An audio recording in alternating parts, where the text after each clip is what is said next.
एक शायर था, उस शायर ने एक ही शेर सिर्फ अहले बैत की शान में लिखा, अहले बैत की फजीलत में लिखा, और लिखने के बाद वो शख्स सो गया। सोता है तो क्या देखता है, ख्वाब के अंदर मैदान महशर बपा है, और मैदान महशर बपा है, सबका हिसाब हो रहा है।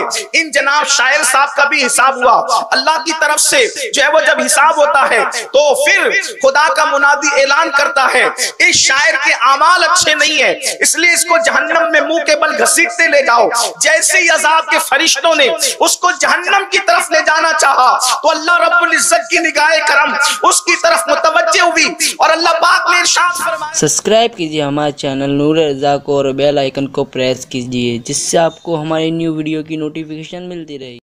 अहलुल बैत की तारीफ करना क्या चीज है। सादतुल कौनैन में इमाम यूसुफ नबहानी रहमतुल्लाहि ताला अलैह, आपकी बड़ी शोरे आफाक किताब है, दुरूद शरीफ की बरकत पर सादतुल कौनैन। इमाम यूसुफ नबहानी वो शख्स है कि आला हजरत इमाम अहमद रजा की का जो मर्तबा और मकाम हिंदुस्तान और बर्रे सगीर में है, वही मकाम इमाम यूसुफ नबहानी का आलम अरब के अंदर है।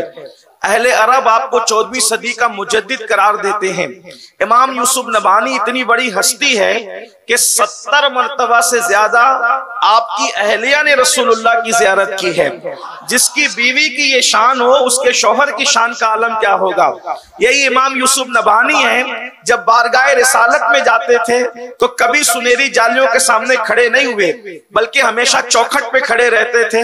लोगों ने पूछा, सरकार आप इतने बड़े आलिम हैं, इतने बड़े मुत्तकी परहेजगार इंसान हैं, आप चौखट पे क्यों खड़े होते, मवाजे पर क्यों नहीं आते। तो इरशाद फरमाते हैं, कुत्तों का काम दरवाजों पर होता है, घर में घुसने की औकात नहीं होती। ऐसी शख्सियत इमाम यूसुफ नबहानी। अब वो अपनी किताब सादतुल कौनैन में लिख रहे हैं कि अहलुल बैत की फजीलत बयान करने की शान क्या है।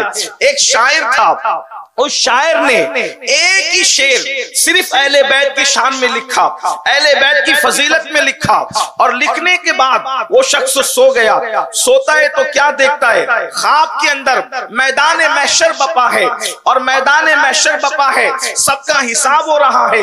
इन जनाब शायर साहब का भी हिसाब हुआ अल्लाह की तरफ से। जो है वो जब हिसाब होता है तो फिर खुदा का मुनादी ऐलान करता है, इस शायर के अमाल अच्छे नहीं है, इसलिए इसको जहन्नम में मुंह के बल घसीटते ले जाओ। जैसे ही अज़ाब के फरिश्तों ने उसको जहन्नम की तरफ ले जाना चाहा तो अल्लाह रब्बुल इज्जत की निगाहे करम उसकी तरफ मुतवज्जे हुई, और अल्लाह पाक ने इरशाद फरमाया, इसे मुंह के बल घसीटते हुए जहन्नम में ले जाते हो, जबकि इसने एक शेर मेरे महबूब की अहले बैत की शान में लिखा है। जिसने 2 मिसरे महबूब की शान में लिखा, महबूब की अहले बैत की शान में लिखा, वो जहन्नम में कैसे जा सकता है। इसके 2 मिसरों की वजह से हम इसे जन्नत का मुसाफिर बनाते हैं। इसके अमाल नहीं देखे जाएंगे, इसने मेरे महबूब की अहले बैत की तारीफ की है, उसके सदक़े इसके सारे गुनाहों को माफ किया जाता है और इसे जन्नत के रास्ते का मुसाफिर बनाया जाता है। जब आँख खुली, ख्वाब का असर था, उसके बाद अल्लाह की बारगाह में अहद किया, आज से मैंने अपना कलम नबी की औलाद की तारीफ के लिए वक्फ कर दिया है। जब भी लिखूंगा तो नबी की औलाद की तारीफ ही लिखूंगा। अंदाजा करें, जब 2 मिसरों में ये हाल है तो जो सारी जिंदगी नबी और आले नबी की मोहब्बत में गुजार दे। अल्लाह अकबर। यहाँ पर इल्म भी मौजूद है। एक बात और याद आई, इमाम यूसुफ नबहानी ही ने लिखा है। असल में ये होता है, अल्लाह अकबर, बादशाह लोग जो होते हैं उनके मुकम्मल किरदार की आप तायीद नहीं कर सकते। बादशाह कितना भी नेक हो, वो अच्छा काम भी करता है, बुरा काम भी करता है। इसी तरह से एक बादशाह गुजरा है जिसका नाम तैमूर लंग है। तैमूर लंग का नाम कोई नहीं जानता, इमाम यूसुफ नबहानी ने इसको लिखा है। अल्लाह अकबर। तैमूर लंग बादशाह लोग होते हैं, इसलिए कि बादशाहों को सबको लेकर के चलना पड़ता है, तो अच्छे भी काम करते हैं, बुरे भी काम करते हैं।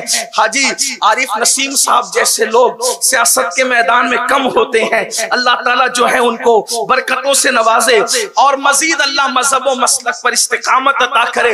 लेकिन तैमूर लंग के मामलात बहुत अच्छे भी थे और कुछ बहुत बुरे भी थे। लेकिन लोग जो होते हैं बचपने के दोस्त, वो इंसान को अच्छी तरह जानते हैं।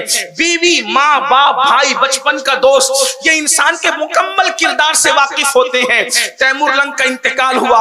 मौत के बाद किसी ने देखा एक तख्त बिछा हुआ है, अल्लाह के रसूल उस तख्त पर जलवगर है। आप तवज्जो फरमाएं, अहलुल बैत की तारीफ का सिला क्या है। अल्लाह अकबर। तैमूर लंग इंतकाल के बाद क्या देखा गया, उसके बचपने के दोस्त ने देखा तख्त बिछा हुआ है, अल्लाह के रसूल जलवगर है और हुजूर के कदमों में तैमूर लंग बैठा हुआ है।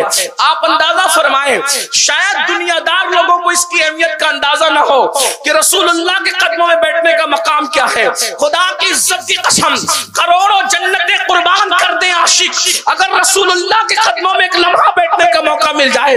उस्ताद ज़मन कहते हैं अल्लाह अकबर, जो सर पे रखने को मिल जाए नाले पाके हुजूर, तो फिर कहेंगे कि हाँ ताजदार हम भी है। जब नाले मुस्तफा का ये मकाम है तो कदम नाज़े मुस्तफा का मकाम क्या होगा। वल्लाह करोड़ों जन्नतें कदम मुस्तफा में सिमट आई है। जब माँ के कदमों के नीचे जन्नत है तो सैयदुल आलमीन के कदमों के मकाम का आलम क्या होगा। तैमूर लंग को हुजूर के कदमों में बैठ करके देखा गया, बैठा हुआ हुजूर के कदमों में। तो पूछने वाले ने पूछा, लहजा देखो, बचपने का दोस्त था। ओ दुश्मने खुदा, तू नबी के कदमों में बैठा है, ये मकाम तुझे कैसे मिला। ओ दुश्मने खुदा, तू नबी के कदमों में बैठा है, ये मकाम तुझे कैसे मिला। इसलिए कि जो तैमूर की जिंदगी पढ़ चुके वो जानते हैं, कई उलमा को उन्होंने कत्ल भी किया, गलतफहमी की बुनियाद पे, बुग़्ज़ की बुनियाद पे, तख्त बचाने की जो भी मामलात है, मैं उसकी तरफ कोई बात नहीं करता। लेकिन इतना जरूर कहता हूं, तैमूर लंग को उसके दोस्त ने, बचपने के दोस्त ने रसूलुल्लाह के कदमों में बैठे हुए देख करके पूछा, ओ दुश्मने खुदा, तुझे नबी के कदमों में बैठना कैसे नसीब हुआ। इससे पहले कि तैमूर कुछ कहते, अल्लाह के रसूल ने फरमाया, ये कैसा भी था लेकिन मेरी अहले बैत से मोहब्बत करता था, इसलिए इसको रसूलुल्लाह के कदमों में बैठने का शरफ मिल गया है। ये हुजूर की आले पाक की मोहब्बत का सिला ये है।